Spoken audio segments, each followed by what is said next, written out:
The End of Oak Street ending explained. What really happened? Warning: major spoilers. The ending of The End of Oak Street reveals that Denise and her children don't simply escape the prehistoric world. They use a wormhole to travel back to 1982, shortly before Oak Street disappears, allowing Denise to change what happened. Her decision saves Greg, several neighbors, and even Starbuck the dog. But the ending also creates a strange time travel paradox involving duplicate versions of some characters. So, what really happened at the end of The End of Oak Street? The movie initially appears to be a straightforward dinosaur survival story. Denise Platt, played by Anne Hathaway, is struggling with her marriage to Greg, played by Ewan McGregor. Their children, Audrey and Brian, are caught in the middle of their parents' problems. Then, everything changes. A mysterious phenomenon creates a massive wormhole that effectively swaps their suburban neighborhood with a section of prehistoric Earth. Suddenly, dinosaurs are everywhere. But the real twist isn't simply that Oak Street has traveled millions of years into the past. It's that the characters eventually discover they can use the same phenomenon to manipulate time itself. And that's what allows the ending to completely change Greg's fate. What happened to Oak Street? The neighborhood of Oak Street, located in 1982 Michigan, is suddenly transported into the prehistoric past. The movie never gives a definitive scientific explanation for why the wormholes appear. Audrey theorizes that they're essentially wormholes connecting different points in space and time. The important part is that the phenomenon doesn't simply move people. The giant wormhole appears to swap a large section of modern land with prehistoric territory. That's why dinosaurs suddenly appear in the neighborhood, while the residents find themselves surrounded by a world millions of years before humans existed. The film intentionally doesn't over-explain the science. Director David Robert Mitchell has chosen to make the phenomenon mysterious rather than turn the movie into a scientific lecture. Does Greg die? For most of the movie, yes. Greg's death is one of the film's biggest emotional shocks. During an attack by an Allosaurus, Greg tries to protect Denise and the children. He attacks the dinosaur with a hammer, but the dinosaur overpowers him. It bites into Greg, and he ultimately sacrifices himself while trying to save his family. Denise watches in horror as Greg is apparently killed. At this point, it seems like the movie has made a permanent decision. Greg is dead, and Denise has to continue without him. But that's not how the story ends. How do Denise and the children escape? After Greg's death, Denise, Audrey, and Brian continue searching for a way home. They eventually discover another temporary wormhole. The portal doesn't simply take them to another physical location. It also moves them through time. This is the crucial discovery. They realize that they may be able to return to their own time before Oak Street disappeared. And that's exactly what they attempt. The group jumps through the wormhole and eventually arrives back near Oak Street. But there's a problem. They don't return exactly when they left. They arrive roughly 20 minutes before the original disappearance. That tiny difference changes everything. Why does Denise call a pizza place? This is the cleverest part of the ending. Denise realizes that Greg isn't at home when the wormhole event happens. He's out delivering pizzas. That means if she can keep him away from Oak Street for just a few minutes, she can potentially prevent him from being transported into the prehistoric world. So Denise uses a payphone and places a pizza order. That sounds completely ridiculous at first. But it works. Greg is sent elsewhere to make the delivery. And because he's away from Oak Street when the event occurs, he doesn't get transported to the prehistoric era. Denise has effectively changed the timeline. She has saved him. So, is the Greg we see at the end the same Greg? This is where the ending gets complicated. The Greg who survives isn't necessarily the same Greg who experienced the dinosaur adventure. The Greg who is killed by the Allosaurus belonged to the timeline that experienced the prehistoric catastrophe. The Greg Denise saves is a version who never experienced those events. He doesn't remember the dinosaurs. He doesn't remember dying. He doesn't remember reconciling with Denise in the prehistoric world. From his perspective, he simply went to deliver a pizza.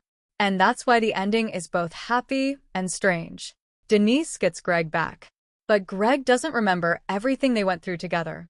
What happened to the original Greg? The movie deliberately leaves the time travel mechanics somewhat ambiguous. The simplest interpretation is that the original timelines Greg died.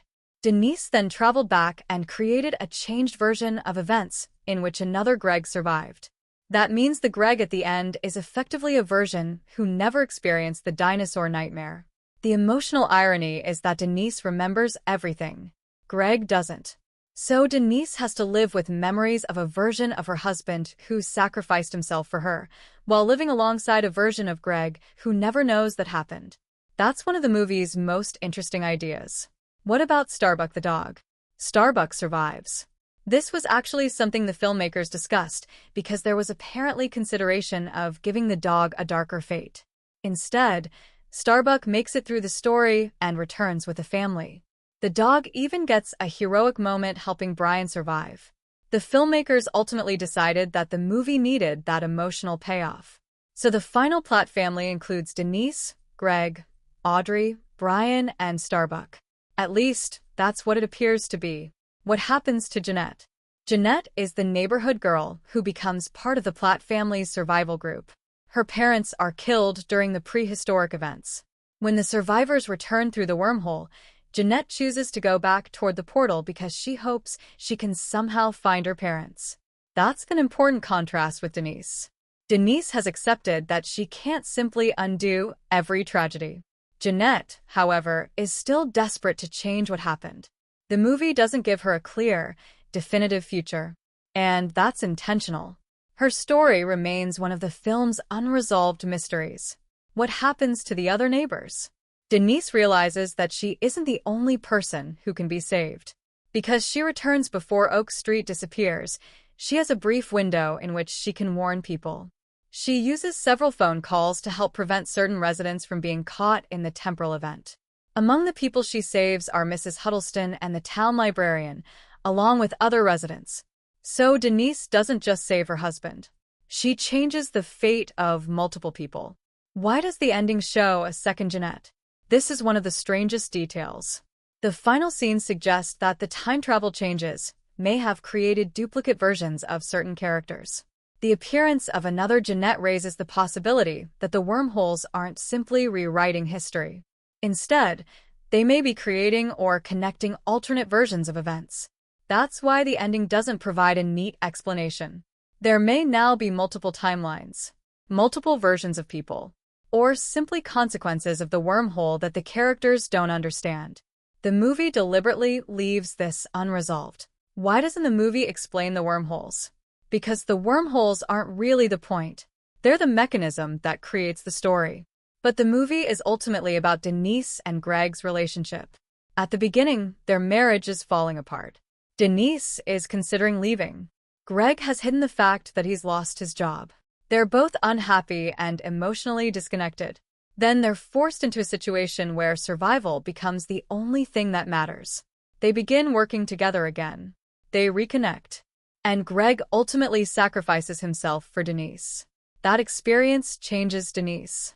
When she gets a chance to go back, she doesn't simply want to escape the dinosaurs. She wants to save the person she realized she still loves. Did the time travel erase everything? Not exactly. This is one of the film's biggest ambiguities. Denise changes the timeline by making sure Greg isn't on Oak Street when the wormhole appears. But that doesn't necessarily mean the original events never happened. Denise still remembers them. The audience remembers them. And the existence of strange duplicate characters suggests that the old timeline may still exist in some form. So the movie doesn't give us a simple everything has been reset ending.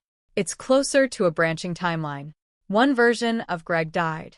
Another version survived. And Denise is now living with the knowledge of both. What does the ending really mean?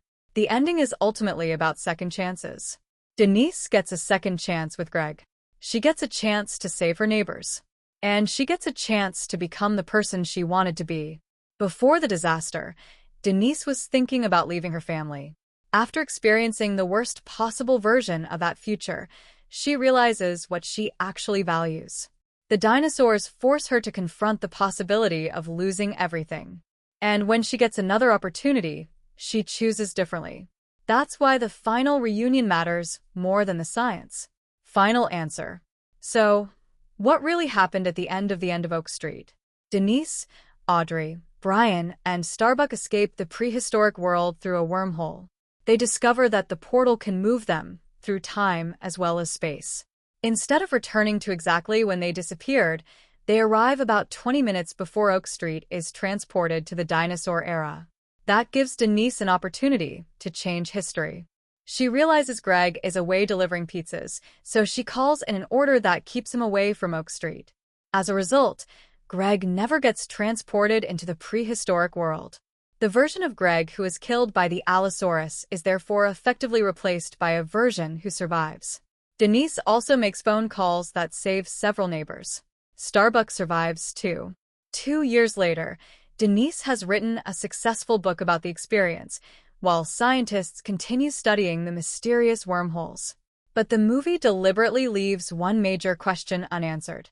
Did Denise erase the original timeline, or did she create another branch of reality? The strange appearance of duplicate characters suggests that the latter may be possible. And that's why the ending isn't simply a happy reunion. It's a happy ending with a time travel paradox underneath it. Greg is alive. Denise has her family back. But only Denise remembers the version of reality where Greg died. And that's the emotional price of the second chance she created. Ultimately, the end of Oak Street isn't really asking us to solve the science. It's asking a much simpler question. If you could go back and change the worst moment of your life, would you? Denise gets that opportunity. And she chooses Greg.